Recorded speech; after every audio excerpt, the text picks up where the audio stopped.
Significantly, the marks in my window represent durable forensic evidence of high-power microwave attacks.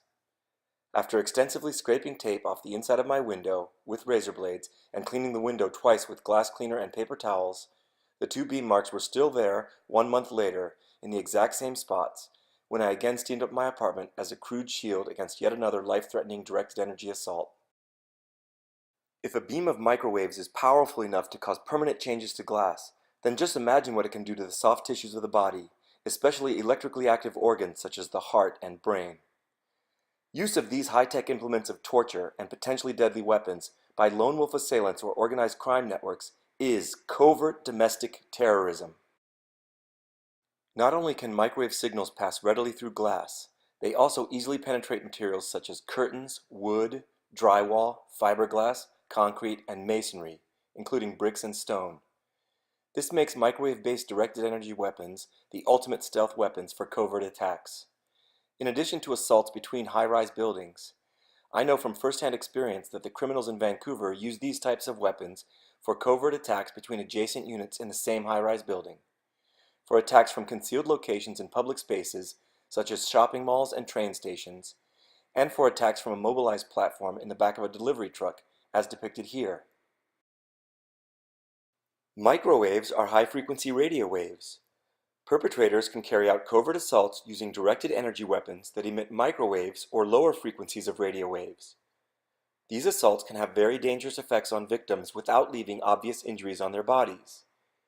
In other cases, visible injuries, which are consistent with those caused by high-power radio waves, are produced on the victims' bodies. This slide illustrates some injuries that were verifiably caused by radio frequency directed energy weapons. The two photos at the left show my right ear before and after an electronic attack that was carried out through the concrete slab separating my apartment from the apartment directly above mine. A brief pulse of microwaves, lasting only a small fraction of a second, passed through my right ear and into my skull. The cartilage of my ear swelled up, the skin turned red, as if sunburned, and my ear felt like it was on fire for half a day. During assaults that originated from the apartment directly above mine, I typically endured 20 to 60 pulses of this kind on my body. Each pulse was extremely painful and produced a visible injury on my body. The middle photos show the outcome of a horrible assault on a woman named Midge from Arizona. It's obvious that the assailants precisely targeted her eyes during this attack. The perpetrators were probably well aware that exposing a person's eyes to high-power radio waves can cause cataracts.